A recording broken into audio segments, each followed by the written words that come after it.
So let's start with the kingdom fungi से start करते हैं।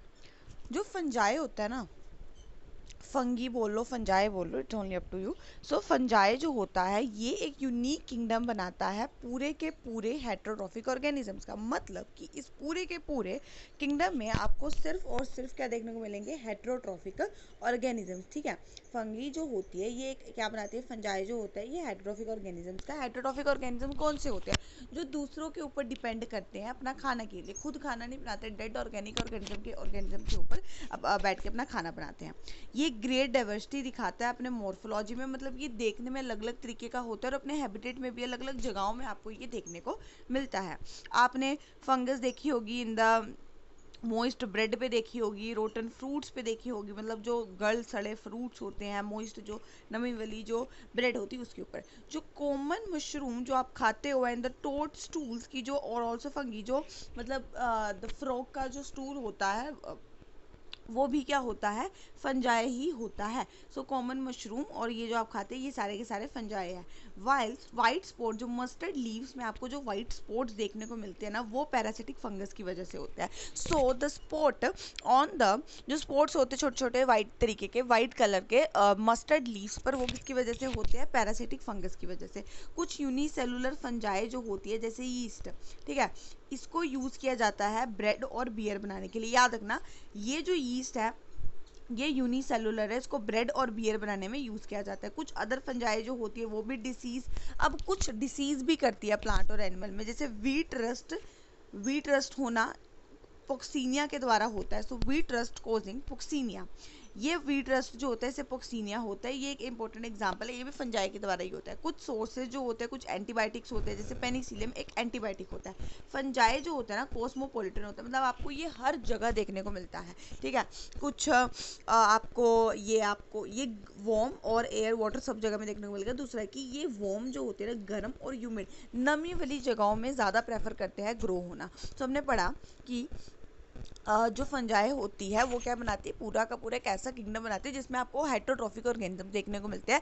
हेटेरोट्रॉफिक ऑर्गेनिज्म जो दूसरों के ऊपर डिपेंड करते हैं। फिर आया कि हमारे पास अलग अलग तरीके की फंजाई होती है। ब्रेड पे आपके जो रोटरी फ्रूट्स पे देखने को मिलती है, मशरूम जो आप खाते हो, टोडस्टूल, वो भी फंजाई ही होती है। जो यूनिसेलुलर फंजाई होती है जिसको यीस्ट बोलते हैं, वो ब्रेड एंड बियर बनाने में हेल्प करती है।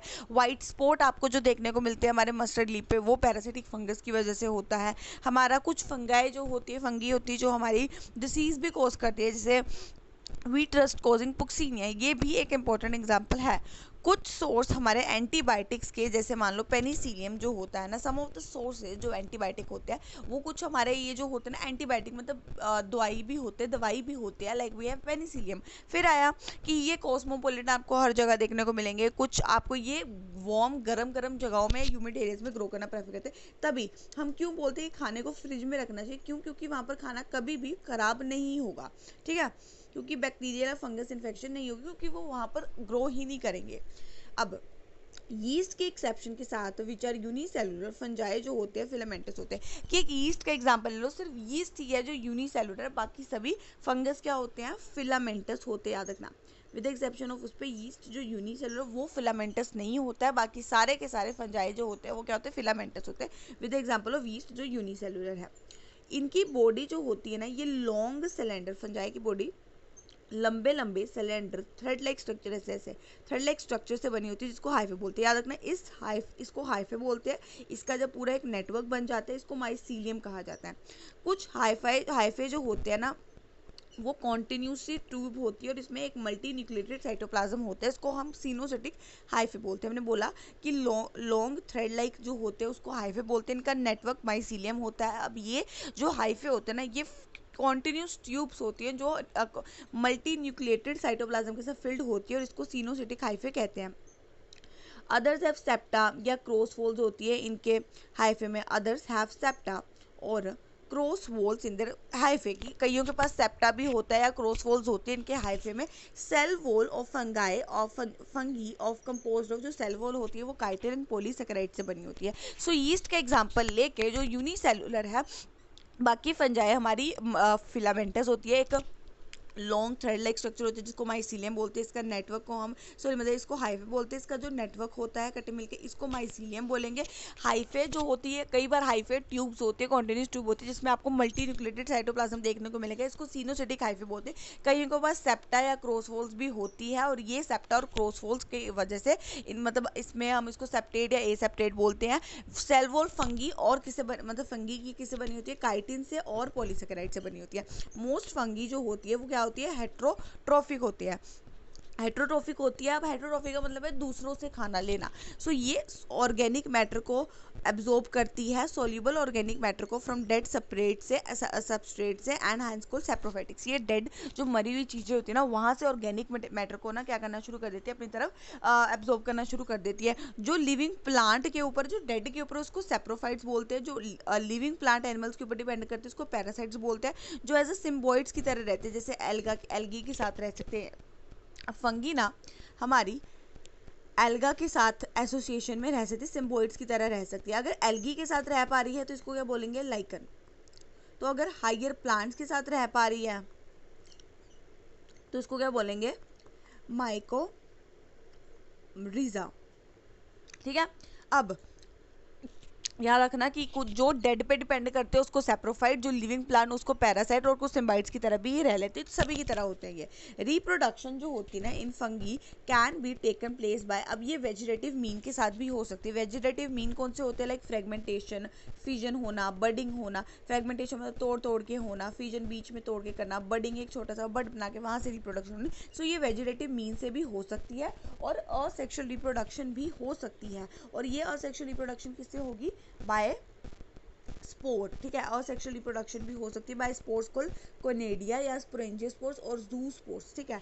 एंड याद रखना असेक्सुअल रिप्रोडक्शन स्पोर से हो सकती है, called conidia, sporangiospores, ज़ूस्पोर्स। Sexual reproduction भी हो सकती है ऊस्पोर से, एस्कोस्पोर से, बेसिडियोस्पोर से। एस्को बेसिडियो एंड ऊस्पोर्स ये मेरे सेक्सुअल वाले होते हैं। कोनेडिया, स्पोरेंजियोस्पोर्स, ज़ूस्पोर्स और सेक्सुअल वाले होते हैं। वेरियस स्पोर्स जो होते हैं अलग अलग स्ट्रक्चर्स में आपको देखने को मिलेंगे। Various spores are produced in distinct structure, अलग अलग स्ट्रक्चर्स में आपको स्पोर्स देखने को मिलेंगे। एंड इसको हम फ्रूटिंग बॉडीज बोलते हैं कि अलग अलग तरीके के स्पोर्स अलग अलग बॉडीज में बनना, अलग अलग स्ट्रक्चर्स में बनना, इसको फ्रूटिंग बॉडीज बोलते हैं। एंड सेक्सुअल साइकिल क्या होता है, अब सेक्सुअल रिप्रोडक्शन हो तो क्या क्या होगा। पहले जो प्रोटोप्लाज्म होता है, दो मोटाइल या नॉन मोटाइल गैमेटेज जो होते हैं ना उनके बीच में फ्यूजन होगा।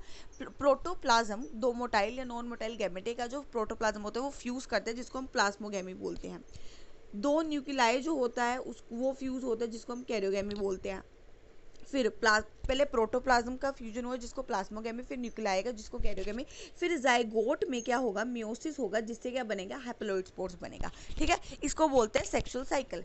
जब फंगस रिप्रोड्यूस करता है ना सेक्सुअली तो दो हाइफे जो होते हैं, दो हाइफे कंपेटेबल मैटिंग के इकट्ठे आते हैं और फ्यूज कर जाते हैं। याद रखना जब फंगस सेक्सुअली रिप्रोड्यूस करता है दो हाइफे एक कंपेटेबल मेटिंग के अच्छे से मेटिंग कर मतलब वो वाले एंड वो इकट्ठे आते हैं और फ्यूज कर जाते हैं।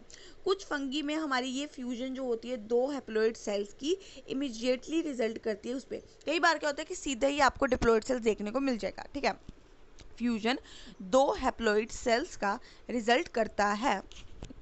मतलब अगर दो हैप्लॉइड सेल्स, मैंने क्या बोला, पहले क्या होगा, प्रोटोप्लाज्म के बीच में फ्यूजन होगा जिसको प्लाज्मोगैमी बोलते हैं। फिर दो न्यूक्लियस के बीच में होगा। फिर जाइगोट में क्या होगा, मियोसिस होगा जिससे हैप्लॉइड स्पोर्स बनते हैं। याद रख लेना कि पहले प्लाज्मोगैमी, फिर कैरियोगैमी, फिर मियोसिस होगा जिससे हैप्लॉइड स्पोर्स बनेंगे। फिर मैंने बोला दो हैप्लॉइड हाइफे ना इकट्ठे आते हैं और मेट करते हैं। कुछ फंगे में इनके हैप्लॉइड सेल्स के इकट्ठे मिलने से ना सीधा डिप्लॉइड सेल बन जाता है। ठीक है। बट कुछ केसेस में लाइक एस्कोमाइसेट्स में या बेसिडियोमाइसेट्स में एक इंटरवीनिंग डाइकैरियोटिक स्टेज आता है, मतलब N+N स्टेज आता है जिसको डाइकैरियोटिक स्टेज बोलते हैं, मतलब 2 न्यूक्लियाई पर सेल। इस तरह की कंडीशन को डाइकैरियोन बोलते हैं, इस फेज को डाइकैरियोफेज बोलते हैं। And later parental nuclei fuses and cell become diploid. उसके बाद में जो पेरेंटल न्यूक्लियाई होते हैं वो फ्यूज कर जाते हैं और डिप्लॉइड बन जाते हैं। फंगी फॉर्म करती है फ्रूटिंग बॉडी जिसमें रिडक्शन डिवीजन होती है। वो एक फ्रूटिंग बॉडीज बनाते हैं और फ्रूटिंग बॉडीज में ही रिडक्शन डिवीजन होती है, जिससे क्या बन जाता है हैप्लॉइड स्पोर्स।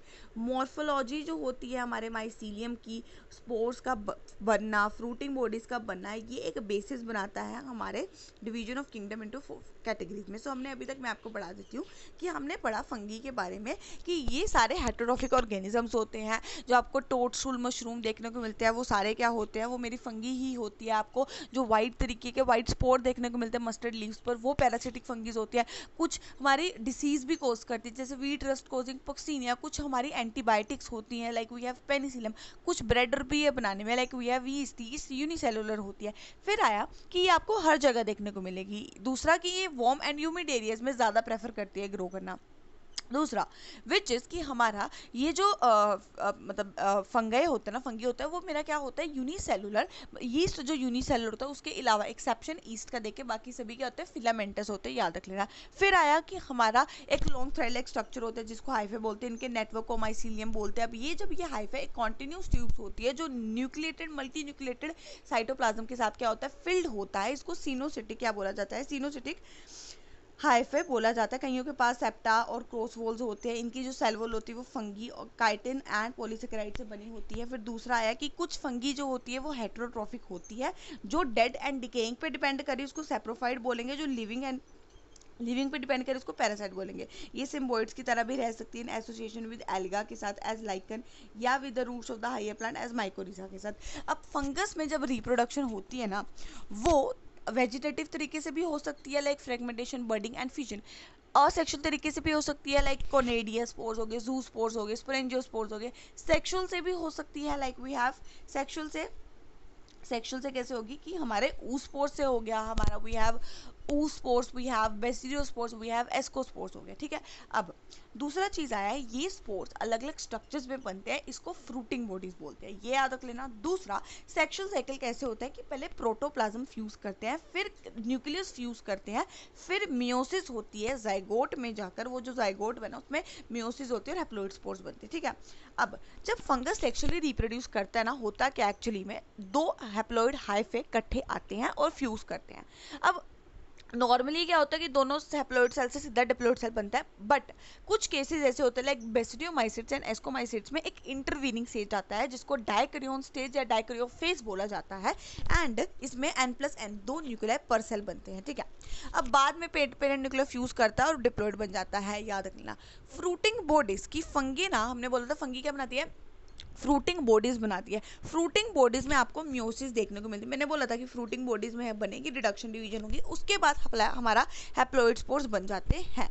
ये हो गया पूरा का पूरा उस पर कि हमारे फंगस पहले दो हैप्लॉइड इकट्ठे आए, ठीक है, दो हैप्लॉइड इकट्ठे आए, फिर डिप्लॉइड बना, फिर उन्होंने बोला डिप्लॉइड बन जाएगा, फिर कुछ केसेस में नहीं बनता, फिर पेरेंटल सेल्स फ्यूज करते हैं, फिर डिप्लॉइड सेल्स बन जाते हैं। फिर इसमें क्या होता है कि ये फ्रूटिंग बॉडीज बनाते हैं, फ्रूटिंग बॉडीज में रिडक्शन डिवीजन हो जाएगी, ये रिडक्शन डिवीजन से हैप्लॉइड स्पोर्स बन जाएगा। ये याद रखना।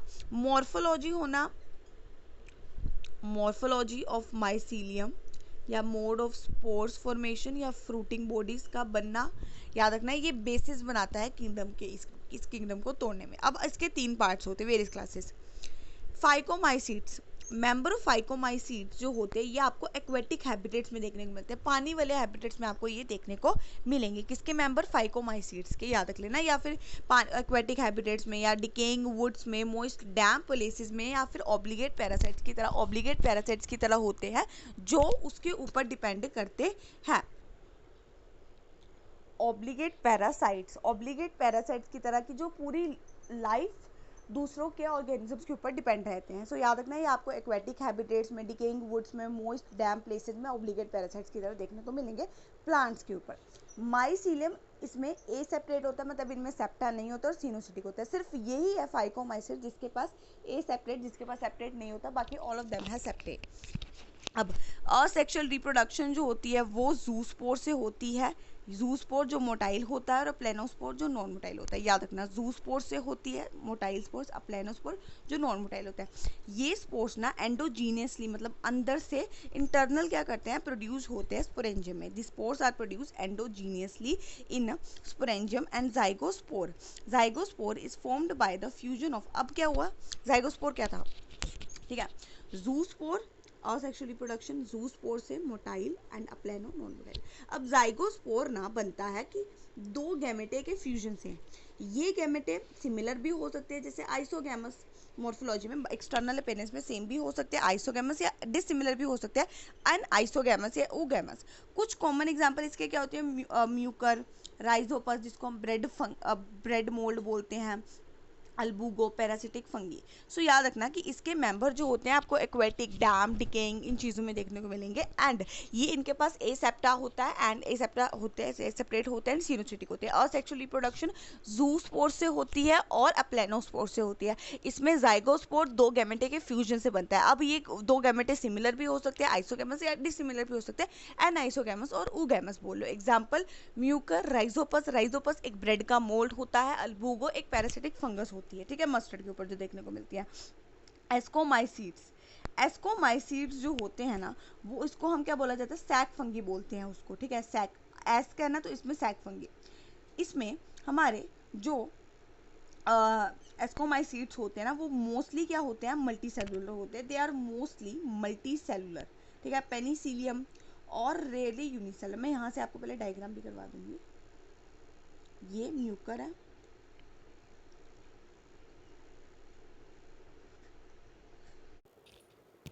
This is Mucor, this is Aspergillus and this is Agaricus. This is Agaricus, Mucor and हमारा ये याद रख लेना। फिर आया, हमने बोला कि सैक फंगी के बारे में। याद रखना कि जो पेनिसिलियम होता है, मल्टी सेलुलर पेनिसिलियम होता है, ये आपको एस्कोमाइसीड्स में देखने को मिलता है। और यूनिसेलुलर जो यीस्ट होता है, ये भी आपको इसी में देखने को मिलता है।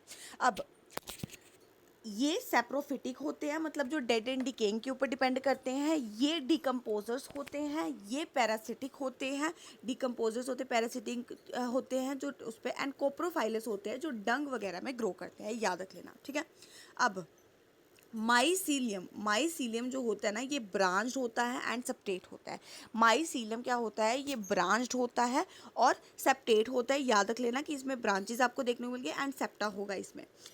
असेक्सुअल स्पोर्स कोनेडिया होता है जो एक्सोजीनियसली, अब उसमें क्या था हमारे फाइकोमाइसिट्स में, असेक्सुअल स्पोर्स जूस्पोर्स अप्लेनोस्पोर्स से एंडोजीनियसली बन रहे थे। ये कोनेडिया है और एक्सोजीनियसली बनेंगे स्पेशल माइसीलियम में, जिसको हम कोनेडियोफोर्स बोलते हैं।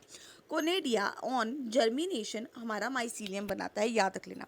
सेक्सुअल स्पोर्स एस्कोस्पोर्स होते हैं जो एंडोजीनियसली बनते हैं। कोनेडिया याद रखना मतलब क्या बनता है, एक्सोजीनियसली बनता है कोनेडियोफोर्स में, एंड ये माइसीलियम बनाता है जर्मिनेशन करके। सेक्सुअल स्पोर्स एस्कोस्पोर्स है जो एंडोजीनियसली बनते हैं सैक लाइक एसके में, ठीक है।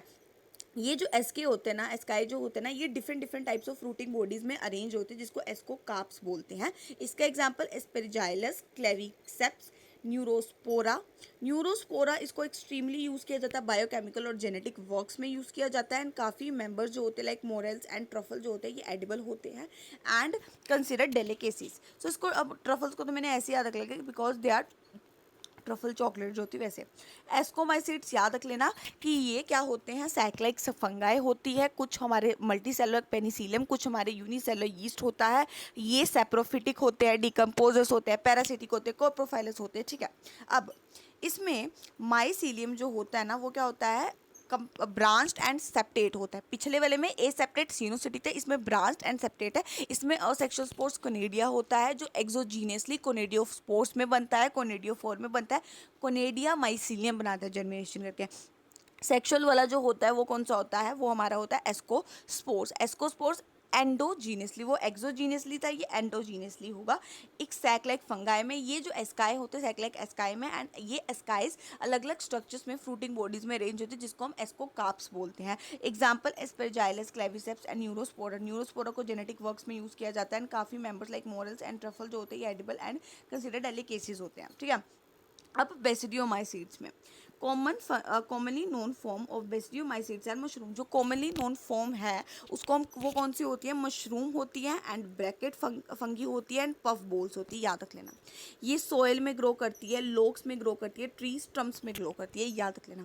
सो ये कॉमनली फॉर्म जो होती है क्या होती है, mushroom, bracket fungi and puff balls वगैरह होती है। जो मेरी बेसिडियोमाइसीड्स वाली जो फॉर्म्स होती है, ये सोयल में, लोक्स में, ट्री स्टम्प्स में एंड लिविंग प्लांट बॉडीज में एज पैरासाइट्स की तरह रहती है। एग्जाम्पल इसका रस्ट एंड स्मट्स है।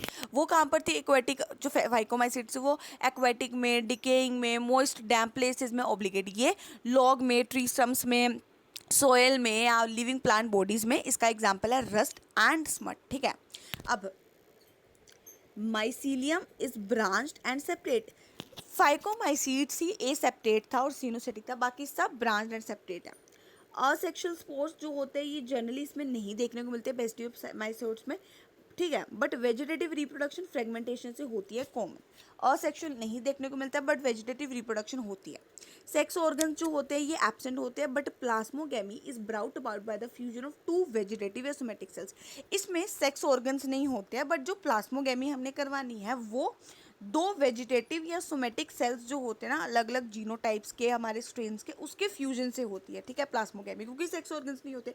रिजल्टेंट स्ट्रक्चर डाइक्रियोटिक होता है। डाइक्रियोटिक कौन सा था? जिसमें 2 न्यूक्लियाई पर डाइक्रियोटिक स्टेज बन जाता है। ठीक है, अब ये ultimately give rise to basidium, इससे बेसिडियम बनेगा।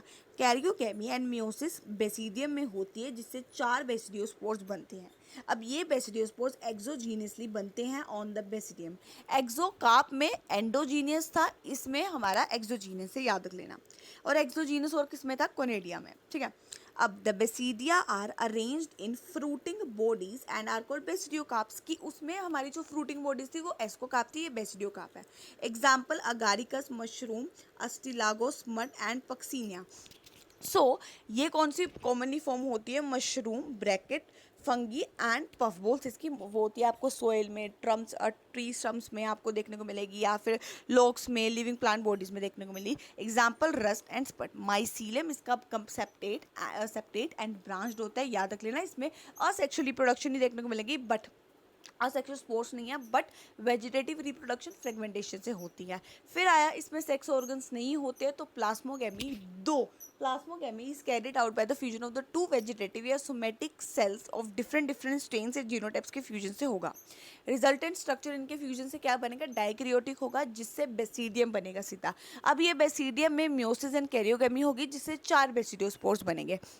अब ये बेसिडियोस्पोर्स एक्सोजीनियसली जो होते हैं बेसिडियम में प्रोड्यूस्ड होते हैं और ये बेसिडिया अरेंज होता है एस्कोकार्प्स में। ठीक है, अब ये था हमारा बेसिडियोमाइसीट्स के बारे में। ठीक है, इसमें सेक्सुअल रिप्रोडक्शन नहीं होती है, वेजिटेटिव रिप्रोडक्शन होती है, सेक्स ऑर्गन नहीं होता, इसमें फ्यूजन होता है, डाइक्रियोटिक स्टेज होता है। डाइक्रियोटिक स्टेज से हमारा क्या बनता है? बेसिडियम बनता है। बेसिडियम से हमारा उसमें कैरियोगेमी मियोसिस होती है जिससे 4 बेसिडियोस्पोर्स बनते हैं। बेसिडियोस्पोर्स एक्सोजीनियसली बनते हैं। याद रखना कोनेडिया अगर होगा तो एक्सोजीनियसली है। ठीक है, कोनेडिया है एक्सो एंड बेसिडियो में एक्सो। अब ये असेक्सुअल है, ये एस्कोकार्प में आपको देखने को मिलेगा, ये सेक्सुअल है। ठीक है, और ये बेसिडियोकार्प में देखने को मिलेगा। और एस्को दिया जो भी बोल सकते हैं इसको हम, ये क्या होता है इसमें आपको एंडोजीनियसली देखने को मिलता है। अब ड्यूटेरोमाइसीट्स को इम्परफेक्ट फंगी भी बोलते हैं। क्यों बोलते हैं? क्योंकि इसमें असेक्सुअल और वेजिटेटिव फेस होता है। ठीक है, अब इसमें ना सेक्सुअल रिप्रोडक्शन नहीं होती है जिसकी वजह से इसको इम्परफेक्ट फंगी भी बोला जाता है। जब सेक्सुअल फॉर्म फंगी की डिस्कवर्ड हुई तो इनको उस क्लास में जैसे हमें कुछ अलग अलग ऑर्गेनिजम्स का, मान लो कि कुछ ड्यूटेरोमाइसीट्स में था, अब उस ऑर्गेनिजम्स का मुझे सेक्सुअल फेस पता लगा, उसको हम हटा के दूसरे में रख देंगे, दूसरे कैटेगरी में रख देंगे। ठीक है, अब ये it is also possible that asexual and vegetative phase have been given one name and have been placed under. अब ये भी बोल सकते हैं असेक्सुअल रिप्रोडक्शन को और वेजिटेटिव को एक नाम दे दिया, दोनों को इकट्ठे मिलाकर उसको ड्यूटेरोमाइसीट्स में रख दिया, एंड सेक्सुअल स्टेज को अदर प्लेसेस में रख दिया। ठीक है, अब जब लिंकेजेस बने तो फंगी को ना जब correctly identify moved out of the deuteromycetes से, जैसे जैसे अब लिंकेजेस बने पता लगा कि इसमें तो सेक्सुअल रिप्रोडक्शन भी हो रही है तो उसको हमने ड्यूटेरोमाइसीट्स से निकाल दिया। एक perfect which is sexual stage member of the deuteromycetes were discovered. They were often, जैसे ही सेक्सुअल, मैं बोल रही हूँ कि जैसे ही सेक्सुअल स्टेज पता लग रहा है किसी भी एक फंगी का, उसको मैं ड्यूटेरोमाइसीट से हटाकर दूसरे में लगा दे रही हूँ, बेसिडियोमाइसीट से एस्कोमाइसीट्स में मूव कर दे रहे हैं। ड्यूटेरोमाइसीट्स सिर्फ असेक्सुअल स्पोर से रिप्रोड्यूस करते हैं जिसको कैनेडिया बोला जाता है। माइसीलियम भी इसका सेपरेट एंड ब्रांच होता है। इसके मेंबर सेप्रोफाइट्स होते हैं, पैरासाइट्स होते हैं, काफ़ी जो होते हैं वो डिकम्पोजर्स होते हैं एंड हेल्प करते हैं मिनरल साइक्लिंग में। ठीक है, एग्जांपल अल्टरनेरिया, कोलियोट्राइकम, ट्राइकोडर्मा। इसमें बस यही था कि इसमें असेक्सुअल वेजिटेटिव फेस होता है। असेक्सुअल भी कौन सा होता है? कोनेडिया स्पोर्स होते हैं, बट सेक्सुअल नहीं होता। अगर सेक्सुअल पता भी लग रहा है उसको हम इस क्लास से हटा देते हैं, दूसरे क्लास में रख देते हैं। दूसरा कि ये डिकम्पोजर्स सेप्रोफिटिक होते हैं, पैरासाइट्स होते हैं, याद रख लेना, मिनरल साइक्लिंग में हेल्प करते हैं। अल्टरनेरिया, कोलियोट्राइकम, ट्राइकोडर्मा, ये इसके बारे में था। फिर बेसिडियोमाइसीड्स में याद रखना कि ये क्या होता है कि मशरूम वगैरह पफ होता है, ये बॉल्स होती है, ये हमारे जैसे ये भी सेपरेट एंड ब्रांच होते हैं, सभी में सेपरेट एंड ब्रांच होगा। फाइकोमाइसीड्स में ए सेपरेट एंड सिनोसिटिक होगा, याद रख लेना। इसमें असेक्सुअल स्पोर्स जो होता है वो नहीं होता, मतलब ड्यूटेरोमाइसीट्स में आपको सेक्सुअली प्रोडक्शन ही देखने को मिलेगी, बेसिडियोमाइसीट्स में असेक्सुअली देखने को मिलेगी। ठीक है, असेक्सुअली प्रोडक्शन नहीं होगा बट वेजिटेटिव रिप्रोडक्शन होगा। अब सेक्स ऑर्गन नहीं होते तो इनके बीच में फ्यूजन जो होता है ना, फ्यूजन दो वेजिटेटिव है सोमेटिक सेल्स के बीच में होता है, जिससे डाइक्रियोन बनता है। डाइक्रियोन जो होता है ये बेसिडियम बनाता है। बेसिडियम में म्यूसिस और कैरियोगेमी होगी तो 4 बेसिडियोस्पोर्स बनेंगे और ये बेसिडियोस्पोर्स एक्सोजीनियसली बेसिडियम में बनते हैं। और ये बेसिडियम जो होता है ये फ्रूटिंग बॉडीज में बेसिडियोकार्प्स में अरेंज्ड होता है। ठीक है, अगारिकस वगैरह इसका एग्जांपल है। फिर आया हमारा एक एक्सकोमाइसीड्स। एक्सकोमाइसीड्स क्या था कि सैक्लाइक फंगी होती है। ठीक है, सैक्लाइक फंगी होती है, डिकम्पोजर्स होते हैं हमारे, पैरासिटिक होता है, सैप्रोफिटिक होता है, या फिर इसको बोल दो कोप्रोफाइलस बोल सकते हैं। ठीक है, इसमें आपको यूनिसेलुलर एंड मल्टीसेलुलर चीज़ें देखने को मिलेगी। फिर आया हमारे पास एस्कोमाइसिड्स का अगली चीज़ विच वॉज कि इसमें ये भी सेपरेट एंड ब्रांच होता है। इसमें असेक्सुअल रिप्रोडक्शन होती है। असेक्सुअल स्पोर कौन से होता है? कोनेडिया होता है, यहाँ साथ में देख लेना, कोनेडिया होता है। कोनेडिया एक्सोजीनियसली बनता है, ये स्पेशल माइसीलियम में बनता है, याद रखना। असेक्सुअल स्पोर्स कौन सा होता है? इसमें कोनेडिया होता है और ये एक्सोजीनियसली बनता है, किसमें? ऑन द माइसीलियम में, on the special mycelium called conidiospores. Conidia हमारा जर्मिनेशन करके माइसीलियम बनाता है। सेक्सुअल स्पोर्स एस्कोकार्प होता है। एस्कोकार्प जो होता है, एस्कोस्पोर्स होते हैं जो एंडोजीनियसली बनते हैं। कोनेडिया एक्सोजीनियसली, एस्कोकार्प एंडोजीनियसली बनता है। बेसिडियो एंड एक्सोजीनियसली बनता है। ठीक है, इसमें भी फ्रूटिंग बॉडीज एस्कोकार्प्स होते हैं। एग्जाम्पल इसका याद रख लेना। इस पर हमारे ये याद रख लेना कि कहाँ गया हमारा, फाइकोमाइसीड्स के बारे में याद रख लेना। फाइकोमाइसीड्स क्या होते हैं हमारे, आपको ये डिकेइंग एक्वेटिक एनवायरनमेंट में देखने को, ऑब्लिगेट पैरासाइट्स की तरह देखने को मिलेंगे। इसके ये एसेप्टेड एंड सिनोसिटिक होता है। इसमें जू स्पोर्स और प्लेनो स्पोर्स के साथ इसके असेक्सुअल स्पोर्स होते हैं। जू स्पोर्स मोटाइल होता है, प्लेनो नॉन मोटाइल होता है। फिर हमारा सेक्सुअल स्पोर्स है। सेक्सुअल स्पोर्स हमारा जो होता है जू जाइगोस्पोर्स होता है। जाइगोस्पोर दो गैमेटे के फ्यूजन से बनता है। ये दो गैमेटे सेम भी हो सकते हैं, डिसिमिलर भी हो सकते हैं। अब ये भी एंडोजीनियसली बन रहा है, याद रख लेना। अगर Z आ रहा है, A आ रहा है स्पोर्स में, ठीक है, Z एंड A है तो वो एंडो होगा, अदरवाइज दे ऑल आर एक्सो, याद रख लेना। ठीक है, अब ये दो गैमेटे सेम हो सकते हैं, वो गैमस वगैरह, राइजोपस वगैरह। ठीक है,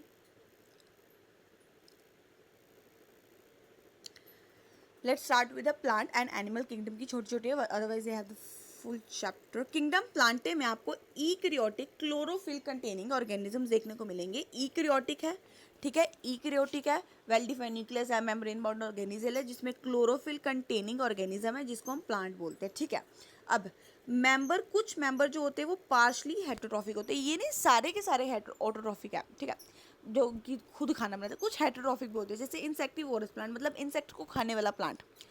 और पैरासाइट, जो जैसे मान लो कुछ प्लांट होते हैं कि ना कुछ दूसरे प्लांट्स के ऊपर ऐसे चढ़ जाएंगे और वहाँ से न्यूट्रिशन लेंगे। कुछ ऐसे भी होते हैं, सारे के सारे नहीं होते autotrophic. Bladder what and Venus fly trap, ये इंसेक्टिवोरस प्लांट है। कसकटा कसकटा ऐसे ऐसे पूरा पूरा ना फैला हुआ होता है, कसकटा है, पैरासाइटिक है। एंड हमारा जो ब्लैडर वोट है एंड वीनस फ्लाई ट्रैप है, इंसेक्टिवोरस प्लांट है। ठीक है, अब प्लांट सेल्स के पास ईक्रियोटिक स्ट्रक्चर होता है विद प्रोमिनेंट क्लोरोप्लास्ट। इनके पास प्रोमिनेंट ईक्रियोटिक स्ट्रक्चर होता है। एक इंपॉर्टेंट क्लोरोप्लास्ट होता है एंड सेल वॉल सेलुलोज की बनी होती है। याद रख लेना कि ये एक ईक्रियोटिक स्ट्रक्चर है जिसमें क्लोरोफिल आपको देखने को मिलेगा।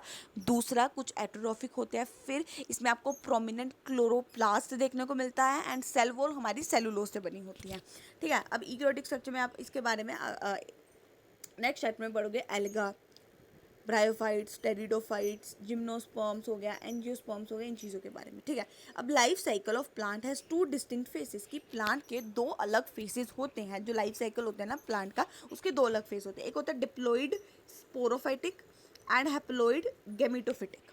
जो एक दूसरे के साथ अल्टरनेट करते हैं। So diploid sporophytic and haploid gametophytic, जो अल्टरनेट होते हैं एक दूसरे के साथ। Length of haploid and diploid phases whether these plants are free और लिविंग डिपेंडेंट वेरी करता है अलग अलग जगहों में। याद रखना, प्लांट के दो लाइफ साइकिल होते हैं, डिप्लॉइड स्पोरोफिटिक, हैप्लॉइड गेमिटोफिटिक। ये अल्टरनेट करते हैं एक दूसरे के साथ, चेंज होते रहते हैं। अब इनकी लेंथ इन फेसेस की, डिप्लॉइड और हैप्लॉइड फेसेस की, चाहे और ये फ्री लिविंग है या डिपेंडेंट है, ये डिपेंड करता है अलग अलग ग्रुप्स ऑफ प्लांट्स में, ठीक है। अब इस फिनोमिना को अल्टरनेशन ऑफ जनरेशन बोला जाता है, याद रख लेना। सो प्लांट किंगडम मैंने बोला ईक्रियोटिक होते हैं, क्लोरोफिल कंटेनिंग होते हैं, प्रोमिनेंट क्लोरोप्लास्ट होता है, कुछ हेटेरोट्रॉफिक होते हैं, इंसेक्टिवोरस प्लांट पैरासाइट्स होते हैं, ठीक है। अब इसमें इसकी सेल वॉल सेलुलोज से बनी होती है। फिर इसके दो लाइफ साइकिल होते हैं, diploid sporophytic and haploid gametophytic. इनकी जो लेंथ होती है इन फेसेस की या फ्री लिविंग डिपेंडेंट है, ये अलग अलग ऑर्गेनिज्म में होता है, अलग अलग तरीके का होता है, ये आपको अलग चैप्टर में पढ़ोगे। इसको ही अल्टरनेशन ऑफ जनरेशन बोलते हैं। फिर आया किंगडम एनिमेलिया। इसको हम कैरेक्टराइज करते हैं by the heterotrophic eukaryotic organisms की। इसमें हेट्रोट्रोफिक, उसमें कुछ थे heterotrophic but mostly are autotrophic, but ये हेट्रोट्रोफिक ईक्रियोटिक ऑर्गेनिजम्स होते हैं जो मल्टी सेलुलर होते हैं। इनकी सेल वॉल में आपको सेल वॉल नहीं देखने को मिलती है। सो ये हेट्रोट्रोफिक ईक्रियोटिक ऑर्गेनिजम्स है जो मल्टी सेलुलर है, और इनके सेल जो होता है ना, उनके पास सेल वॉल ही नहीं है, ठीक है। They are the only organism जिनके पास सेल वॉल ही नहीं है। ये डायरेक्टली और इनडायरेक्टली डिपेंड करते हैं प्लांट्स के ऊपर, ठीक है, खाने के लिए। दे इनडायरेक्टली प्लांट्स के ऊपर डिपेंड करते हैं अपने खाने के लिए, डायरेक्टली और इनडायरेक्टली अपने खाने को एक इंटरनल कैविटी में डाइजेस्ट करते हैं और स्टोर करते हैं फूड रिजर्व एज ग्लाइकोजन। ये अपने खाने को इंटरनल कैविटी में स्टोर मतलब डाइजेस्ट कर लेते हैं और खाने को स्टोर करते हैं एज अ ग्लाइकोजन या फिर हमारे फैट्स की तरह। इनका मोड ऑफ न्यूट्रिशन होलोजोइक होता है, मतलब मान लो खाना खाया, उसका डाइजेशन हुआ। सो इंजेशन ऑफ फूड से ये एक डेफिनेट ग्रोथ पैटर्न को फॉलो करते हैं, अडल्ट में ग्रो करते हैं। मतलब अगर ये एक बार अडल्ट में ग्रो हो गए, उसके बाद ये नहीं कि ये लंबे होते जाएंगे, तो ये एक डेफिनेट ग्रोथ करते हैं, मतलब फॉलो करते हैं। They have a definite shape and size, एक सही तरीके की एक शेप और साइज होती है, ये नहीं ग्रो करते ही रहते हैं। हाइयर फॉर्म्स, एक इलेबोरेट जो हाइयर फॉर्म्स होते हैं उनके पास सेंसरी और न्यूरो मोटर मैकेनिज्म भी होते हैं। मोस्ट ऑफ देम जो होते हैं वो लोकोमोशन के लिए केपेबल होते हैं। सेक्सुअल रिप्रोडक्शन कॉपुलेशन से होती है मेल एंड फीमेल की, जिसमें एम्ब्रोलॉजिकल डेवलपमेंट होती है, एम्ब्रॉय भी बनता है, ठीक है। अब याद रखना कि क्या होते हैं कि ये हमारे हेटेरोट्रॉफिक ईक्रियोटिक ऑर्गेनिजम्स होते हैं जो मल्टी सेलुलर होते हैं, इसमें सेल वॉल नहीं होती है, प्लांट के ऊपर डिपेंड करते हैं डायरेक्टली इनडायरेक्टली खाने के लिए। ये अपने खाने को इंटरनल कैविटी में डाइजेस्ट कर लेते हैं, खाने को एज स्टोर करते हैं एज ग्लाइकोजन फैट की तरह। इनका मोड ऑफ न्यूट्रिशन होलोजोइक होता है, मतलब पहले my the injection of food, खाना खाया एंड उसको डाइजेस्ट किया, ठीक है। ये इनके पास एक डेफिनेट पैटर्न होता है, मतलब ना ये नहीं कि ग्रो करते रहेंगे throughout the life. After some time ये ग्रो करना बंद कर देंगे। इनके पास एक डेफिनेट शेप एंड साइज होती है।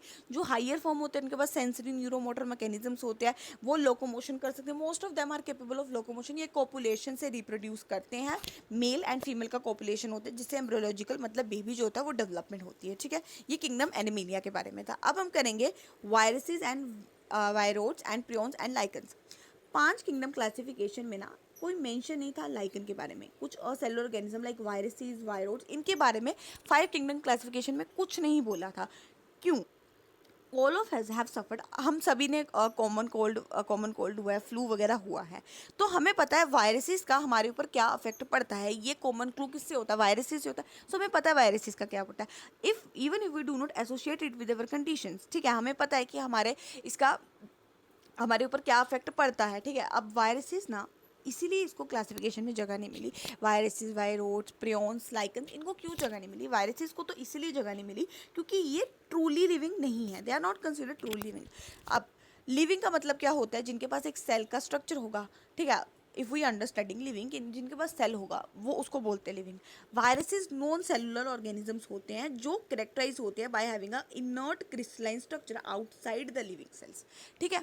हमने बोला कि इनको ट्रूली वायरसेस को एक्चुअली में लिविंग माना ही नहीं जाता, ट्रूली लिविंग माना ही नहीं जाता। क्यों नहीं माना जाता? क्योंकि अब देखो, लिविंग का मतलब होता है जिनके पास सेल का स्ट्रक्चर हो। ये नॉन सेलुलर होते हैं, इनके पास एक इनर्ट क्रिस्टलाइन स्ट्रक्चर होता है बॉडी के बाहर। मतलब ये अगर हमारी बॉडी के बाहर है ना, तो ये कुछ भी नहीं कर सकते हैं किसी को भी। If they are outside the body, when as soon as they enter the body, ये अपना मशीनरी काम करना शुरू कर देंगे, या होस्ट सेल की मशीनरी को लेंगे, उसको रेप्लिकेट करते रहेंगे अपने आप को और होस्ट को मार देंगे, ठीक है। इसीलिए इसको बोलते हैं, हम बोल सकते हैं they are not truly living. Truly living का मतलब है ना ही, क्योंकि लिविंग का मतलब होता है सेल होना, अब इनके पास तो सेल नहीं है, इनके पास एक इनॉट क्रिस्टलाइन स्ट्रक्चर होता है बॉडी के बाहर, मतलब अगर बॉडी के बाहर है तो ये हमें कुछ भी नहीं कर पा रहे, but when they infect the cell वो मशीनरी ले लेते हैं और रेप्लिकेट करते हैं और किल कर देते हैं होस्ट को। वायरस का मतलब होता है venom and poisonous fluid. Dmitri Ivanowsky ने हमारा 1892 में, याद रखना, दिमित्री एवियोस्की ने 1892 में कुछ माइक्रोब्स को रिकॉग्नाइज किया as a casual organism of mosaic disease की। जो मोसेक डिसीज था tobacco, mosaic disease of tobacco का, उसने बोला कि ये कुछ कैजुअल ऑर्गेनिजम्स है, ऐसी कुछ माइक्रोब्स है हमारे, उसने कुछ माइक्रोब्स को बोला कि ये कैजुअल ऑर्गेनिजम्स है जो मोसेक डिसीज था, ठीक है। अब ये बैक्टीरिया से भी छोटे थे क्योंकि ये बैक्टीरिया प्रूफ फिलर से पास हो जा रहे थे। MW बेजनक ने 1898 में बोला कि एक्सट्रैक्ट, उसने डेमोन्स्ट्रेट किया कि जो इन्फेक्टेड प्लांट था ना टबैको का, जिसमें ये डिसीज़ हो गया है, उसको एक्सट्रैक्ट किया और उससे उसने हेल्दी प्लांट में इन्फेक्शन कोज की एंड उसने इस पैथोजन को नया नाम दे दिया वायरस। तो वायरस को वेनम या पॉइजनस फ्लड बोलते हैं। दिमित्री एवियोस्की ने कुछ बोला कि कुछ ऑर्गेनिजम्स को एज अ कैजुअल ऑर्गेनिज्म मान लिया, कुछ माइक्रोब्स को जो मेरे उसे एक डिसीज़ है ना, उसको हमने उसने एज अ कैजुअल ऑर्गेनिजम्स मान लिया, ठीक है। अब MW बेजनेक ने 1898 में ये जो इन्फेक्टेड प्लांट था उसको एक्सट्रैक्ट किया, उसको हेल्दी प्लांट में उसको इन्फेक्शन करवाई और इसको बोल दिया एज अ न्यू पैथोजन का नाम दे दिया, जिसको वायरस, या इसको फ्लूड को as a contagium vivum fluid भी बोल सकते हैं, ठीक है, इन्फेक्शियस लिविंग फ्लड। अब WM स्टेनले ने 1935, MW Beijerinck and WM Stanley ने 1935 में दिखाया कि वायरसेस क्रिस्टलाइज्ड भी हो सकते हैं और क्रिस्टल जो होते हैं प्रोटीन से बने होते हैं, ठीक है। बॉडी के बाहर आउटसाइड ये क्या होते हैं, इनॉट होते हैं एंड वायरसेस ऑब्लिगेट पैरासाइट होते हैं, मतलब थ्रू आउट देयर लाइफ ये डिपेंड करते हैं होस्ट के ऊपर, ठीक है। सो वायरस का क्या हुआ कि पहले दिमित्री एवियोस्की ने देखा कि कुछ ऐसे माइक्रोब्स है वो एज अ कैजुअल ऑर्गेनिज्म मान लिया। अब ये इतने छोटे थे कि बैक्टीरिया प्रूफ फिलर से जा पा रहे थे। फिर MW बेजनक आया। MW बेजनक ने क्या किया, उसने देखा कि उसने जो इन्फेक्टेड प्लांट था उसको वहाँ से उसको एक्सट्रैक्ट किया और उसको हेल्दी प्लांट में इन्फेक्शन कराई, उसने उसको एक न्यू पैथोजन वायरस का नाम दे दिया।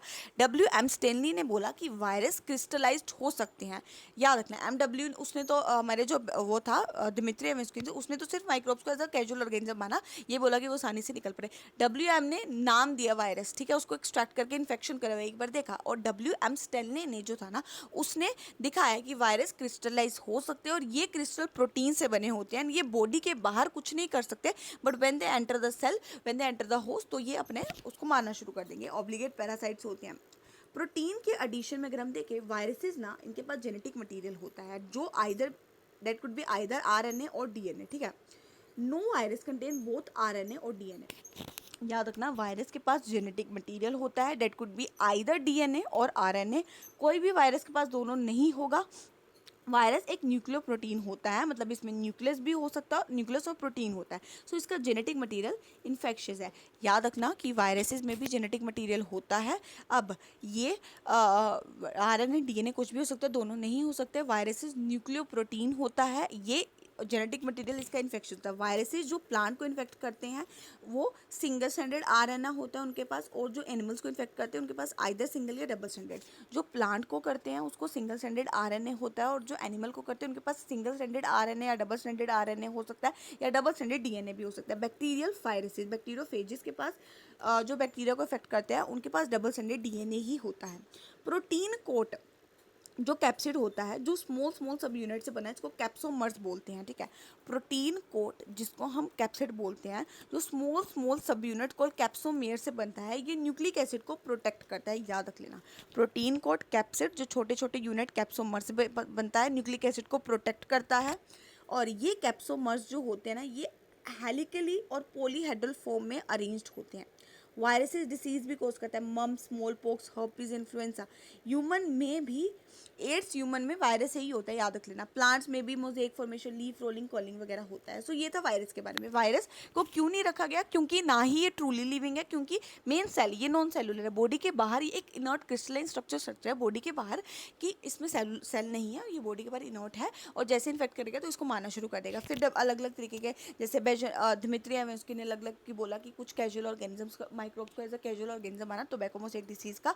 फिर MW बेजेनक ने क्या किया, उसने कुछ एक्सट्रैक्ट किया, उसको इन्फेक्शन कराई हेल्थी प्लांट में और उसको वो नाम दे दिया वायरस। फिर WM स्टेनले ने किया कि उसने बताया कि वायरस क्रिस्टलाइज होता है, ये क्रिस्टल प्रोटीन से बने होते हैं। फिर उसके बाद हमने बोला कि वायरसेस जो होते हैं ना, वो उनके पास जेनेटिक मटेरियल भी होता है, आइदर DNA RNA कुछ भी हो सकता है। ये न्यूक्लियर प्रोटीन होता है वायरस, एंड इसका जो जेनेटिक मटेरियल इन्फेक्शन होता है। प्लांट जो को इन्फेक्ट करता है वो सिंगल स्टैंडर्ड RNA होता है, जो एनिमल को वो सिंगल स्टैंडर्ड या डबल स्टैंडर्ड RNA या double standard DNA। Bacteriophage double standard DNA होता है, एंड ये हमारे प्रोटीन का कोड कैप्सिड से बना होता है। ये कैप्सिड स्मॉल यूनिट कॉल्ड कैप्सोमर से बना होता है, जो प्रोटेक्ट करता है हमारे न्यूक्लिक एसिड्स को। कैप्सोमर्स हेलिकल पॉलीहेड्रल फॉर्म में होते हैं, वायरसेस डिसीज कोज करते हैं, एड्स वगैरह ये सब कुछ, ठीक है। ये कैप्सिड है, ये RNA है, ये कैप्सिड है और ये RNA है। Head, collar, sheath and tail fibres, ठीक है।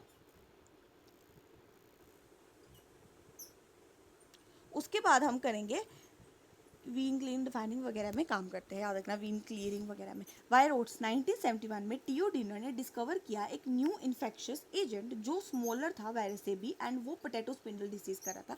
कि टीओ डिनर ने एक इन्फेक्शियस एजेंट देखा जो वायरस से भी छोटा था और पोटैटो ट्यूमर डिसीज करता, स्पिंडल ट्यूबर डिसीज कर रहा था। उसको बोला गया कि ये फ्री RNA है क्योंकि it lack the protein code जो वायरसेस में था।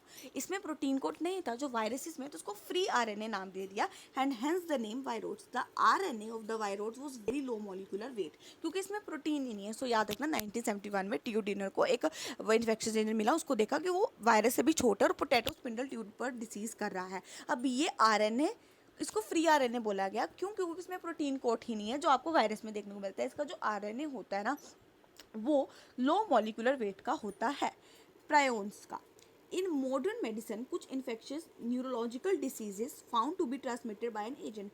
न्यूरोलॉजिकल डिसीजेज जो होते हैं ना, ये एक एजेंट के द्वारा ट्रांसमिट किए गए थे मॉडर्न मेडिसिन में। कुछ इन्फेक्शियस न्यूरोलॉजिकल, ठीक है, इन्फेक्शियस से न्यूरोलॉजिकल डिसीजेज ट्रांसमिट किए गए थे by an agent consisting of abnormally, एक एजेंट से जो एबनॉर्मली फोल्डेड प्रोटीन से बना हुआ होता है, ठीक है।